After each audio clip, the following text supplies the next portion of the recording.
আধার card বাতিল এমনই চিঠি এলো পরিবারের হাতে। আধার কার্ড ডিঅ্যাক্টিভেট বা নিষ্ক্রিয় করা হয়েছে বলেই মঙ্গলবার পোস্ট অফিস থেকে এমন চিঠি পেয়েছেন মালদহের হবিবপুর ব্লকের আইহো গ্রাম পঞ্চায়েতের বক্সিনগর খোট্টাপাড়ার একই পরিবারের 3 সদস্যের। কিন্তু সেই চিঠির বয়ানে কারণ হিসেবে যা লেখা হয়েছে তাতে মাথায় হাত পড়েছে তাদের। চিঠিতে লেখা রয়েছে উপযুক্ত নথি না থাকায় আধার কার্ড ডিঅ্যাক্টিভেট করা হয়েছে। সেই আধারে চিঠি হাতে পাওয়াতেই চরম আতঙ্কে ভুগতে শুরু করেছেন পরিবারের সদস্যরা।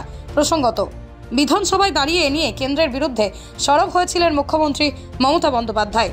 পরিবারের লোকেরা ক্যামেরার সামনে না আসলেও তারা জানান, মঙ্গলবার ডাকযোগে ইউনিক আইডেন্টিফিকেশন অথরিটি অফ ইন্ডিয়ার রাঁচির আঞ্চলিক কার্যালয় থেকে এই চিঠি পাঠানো হয়েছে। তাতেই আতঙ্কে রয়েছে এই পরিবার। স্থানীয় প্রাক্তন গ্রাম পঞ্চায়েতের সদস্য অমৃত হালদার বলেন, কেন এভাবে আধার কার্ড ডিঅ্যাক্টিভেট হয়েছে বুঝতে পারছেন না।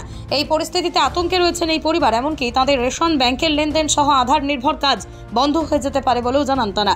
এই নিয়ে আতঙ্কে রয়েছেন পরিবারের তরফে জানা গিয়েছে, আমাদের রেশন কার্ড, প্যান কার্ড, ব্যাংকের বই সব রয়েছে। আধারের সঙ্গে প্যান কার্ড লিঙ্ক করেছি, তখন কোনো সমস্যা হয়নি। হঠাৎ করে কি ঘটলো বুঝতে পারছি না। রীতিমতো ভোটার কার্ড, আধার কার্ড, প্যান কার্ড সব রয়েছে আমাদের, কিন্তু কেন হঠাৎ করে এই চিঠি আসলো তা নিয়ে চিন্তায় ভেঙে পড়েছেন পরিবার। হ্যাঁ, এটা গতকালকে চিঠি এসছে ওনাদের বাড়িতে, তারপরে আমার কাছে গেছিল। আমার কাছে চিঠিগুলো নিয়ে গেছিল। দেখলাম এক পরিবারের 3 জনের আধার কার্ড বাতিলের। এটা আমি ভালো করে দেখলাম পড়ে, যে তাদের নাকি এই ইন্ডিয়াতে থাকার পেপারসপত্র ফুলফিল নেই বলে তার জন্য আধার কার্ড ডিঅ্যাক্টিভ করা হয়েছে। সেটা নিয়ে আমি আমাদের দলগতভাবে, আমি তৃণমূল কংগ্রেসের যেহেতু ব্লকের দায়িত্বে আছি, কমিটিতে যুব, তো সেখানে আমরা দলগতভাবে জানিয়েছি। আমাদের এখানে যে ব্লক সভাপতি আছে তাকেও জানানো আছে, এবং আমি প্রশাসনের কাছেও এটা নিয়ে যে প্রশাসন কর্তৃপক্ষ আছে তাদের কাছে তুলে ধরব, যে এই যে আধার কার্ড বাতিলের তাদের যে সমস্যা হবে, এই সমস্যা যেন না পড়ে, তারা যেন কোনো রকম সুযোগ সুবিধা বা আমাদের সরকারি প্রকল্প সুযোগ সুবিধা থেকে বঞ্চিত না হয়, তার জন্য আমরা প্রশাসন থেকে শুরু করে আমরাও তাদের পাশে আছি। একটা জিনিস দেখা গেল যে ওনাদের তো সমস্ত ডকুমেন্টস ঠিক আছে, তবু কেন আধার কার্ডটা, মানে অনেক ওনার রেশন কার্ড, ভোটার কার্ড সবই তো আছে ওনাদের। হ্যাঁ, সেটাই। ওনার ভোটার কার্ড এবং আধার কার্ড যখন প্রথম হয় তখন থেকে ওনাদের আধার কার্ড করা, এবং তাদের নিজস্ব বাড়ি থেকে শুরু করে রেশন কার্ড, ভোটার কার্ড সব সম্পূর্ণ আছে। তবুও কেন হলো এটা আমাদের জানা নেই। এটা আমাদেরও জানতে হবে কেন বেছে ওনাদেরকেই এলো। কয়জন?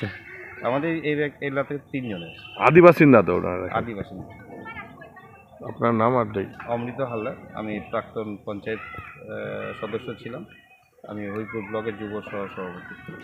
কীভাবে দেখছেন দলগত? হ্যাঁ, এটা দলগতভাবে আমরা দেখেছি, কালকেও দেখেছি আমরা। মমতা ব্যানার্জি নিজে বলেছেন যে কোনো সমস্যা হবে না, যে আমাদের দল পাশে আছে। যদি কোনো কারণে মোদী সরকারের যে বিজেপি সরকার, সেন্ট্রাল গভর্নমেন্ট যদি আধার কার্ড বাতিলও করে দেয়, তার জন্য আমাদের দিদি মানবিক মুখ্যমন্ত্রী তিনি বলেছেন যে নতুন কোনো পদ্ধতি আধার কার্ড বানিয়ে দেবেন। তার জন্য আমরা নিশ্চিত আছি যে আমাদের পশ্চিমবাংলায় যারা বসবাস করি, পশ্চিমবঙ্গবাসীর ক্ষেত্রে কোনো অসুবিধা হওয়ার কথা না। তার জন্য আমাদের নেত্রী আছে। হ্যাঁ, এটা আমরা দেখছি আমাদের পশ্চিমবঙ্গের মুখ্যমন্ত্রী, মাননীয় মুখ্যমন্ত্রী, উনি বলেছেন যদি আধার কার্ড কোনো কারণে বাতিলও করে দেয় সেন্ট্রালের বা আধার ডিপার্টমেন্ট কেন্দ্র সরকারের কোনো দিয়ে থেকে, সেক্ষেত্রে আমাদের পশ্চিমবঙ্গ সরকারের এরকম কোনো সমস্যা হবে না। তারা আলাদা পোর্টাল খুলে তাদেরকে বন্দোবস্ত করে ব্যবস্থা করবে। মানে বিভিন্ন সুযোগ সুবিধা অবশ্যই পাবে। কোনো সুযোগ সুবিধা থেকে বঞ্চিত হবে না, এই আশ্বাসটা আমাদের মুখ্যমন্ত্রী দিয়েছেন। কতটা আতঙ্কে রয়েছেন ওই পরিবারটা? প্রচণ্ড আতঙ্কে। কালকে চিঠি পাওয়ার পরেই আমার কাছে গেছিলেন, আমার সঙ্গে পরামর্শ করলেন। আমি তাদের পরামর্শ দিলাম যে কোনো ভয়ের কোনো কারণ নেই, আমরা আছি।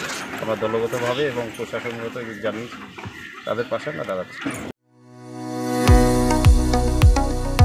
কতুলপুরে সর্বপ্রথম এমআরআই পরিষেবা যুক্ত 110 বেডের মাল্টি স্পেশালিটি হসপিটাল হলো মেডিকেয়ার জেনারেল হসপিটাল। স্বাস্থ্যসাথী মান্যতাপ্রাপ্ত এই হসপিটালে রয়েছে AC, non AC cabin, modern OT, ICCU, NICU, micro surgery, dialysis বিভাগ, ব্রেন ও spine surgery, cancer surgery, lift সহ নানান পরিষেবা। এছাড়াও রয়েছে সিটি স্ক্যান পরিষেবা যুক্ত নিজস্ব ডায়াগনস্টিক সেন্টার, ডক্টর চেম্বার্স, ওষুধের দোকান সহ 24 ঘন্টা অ্যাম্বুলেন্স পরিষেবা। 24 ঘন্টা অ্যাক্সিডেন্ট এমার্জেন্সি, রোগীর সুচিকিৎসা, সুপরিষেবা এবং সুস্বাস্থ্যই হল আমাদের মূল লক্ষ্য। ঠিকানা সরিষাদিঘি, কতুলপুর, বাঁকুড়া।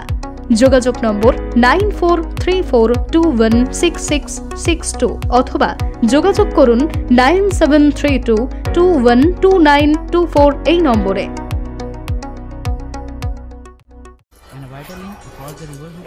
কি গো, আমার নেকলেসটা কেনার ব্যাপারে কিছু ভাবলে?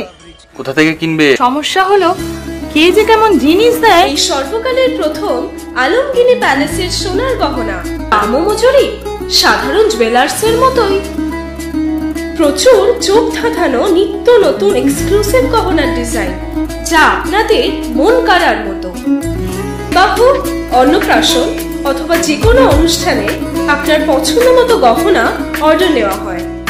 যখন দাম ও মজুরি সাধারণ জুয়েলার্সের মতোই, নিত্য নতুন ডিজাইন ও প্রতিটি গয়না গ্যারান্টি যুক্ত পাওয়া যাচ্ছে, তাহলে আজই চলো শোরুমে আলমগিনি প্যালেসে।